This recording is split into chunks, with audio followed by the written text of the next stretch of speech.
বন্ধুরা, আজকের গল্প হলো অহংকারী আম গাছ।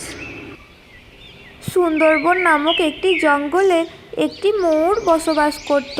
সেখানে তার দিনগুলো বেশ ভালোই কাটছিল, কিন্তু হঠাৎ একদিন সেই জঙ্গলে খাবারের অভাব দেখা গেল। এই জঙ্গলে আর খাবার পাওয়া যায় না, আমাকে অন্য জঙ্গল থেকে খাবার খেতে হবে। এরপর ময়ূর খাবারের সন্ধানে রওনা হলো।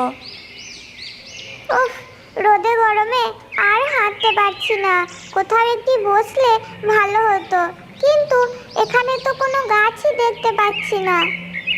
যাই, আর একটু দূরে গিয়ে দেখি কোথাও বসার জায়গা আছে কিনা।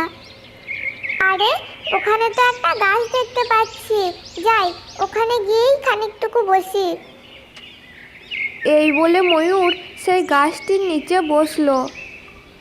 আরে আরে ময়ূর পাখি, এটা কি করছিস তুই?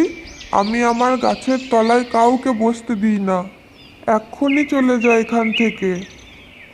এমন করে বলো না গাছ ভাই, আমি অনেক ক্লান্ত, সেই অনেক দূর থেকে হেঁটে হেঁটে এসেছি খাবারের সন্ধানে। এখানে কোথাও আশেপাশে কোনো গাছপালা দেখতে পাচ্ছিলাম না, এ কারণেই আমি তোমার গাছতলার নিচে একটু আশ্রয় নিয়েছিলাম। আমাকে এইভাবে তাড়িয়ে দিও না, আমাকে একটু আশ্রয় দাও, আমি অনেক ক্লান্ত। না, তোমাকে এখানে কোনো আশ্রয় নিতে হবে না, তুমি এখান থেকে তাড়াতাড়ি চলে যাও।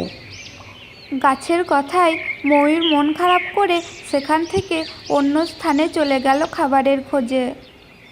এবার থেকে ময়ূর প্রত্যেক দিন ওই রাস্তা দিয়ে খাবারের সন্ধানে যেত, কিন্তু সে কোনোদিনও সেই আম গাছের তলায় আশ্রয় নিত না। একদিন ময়ূর সেই রাস্তা দিয়ে পেরিয়ে যাওয়ার সময় একটি কান্নার আওয়াজ শুনতে পেল। তখন ময়ূর সেই গাছের তলায় গেল, আর সেই অহংকারী গাছটি ময়ূরকে বলতে লাগলো, ময়ূর বোন, তুমি আমাকে বাঁচাও, আমাকে একটু জল দাও, এই রোদের তাপে আমি মারা যাচ্ছি, আমাকে বাঁচাও দয়া করে। একদিন আমিও ঠিক এইভাবে তোমার কাছে সাহায্য চেয়েছিলাম, কিন্তু তুমি আমাকে কোনো সাহায্য করো না, তাই আজও আমি তোমাকে কোনো সাহায্য করব না, তুমি তোমার ওই অহংকার নিয়েই থাকো। আর তখন ময়ূর সেখান থেকে চলে গেল।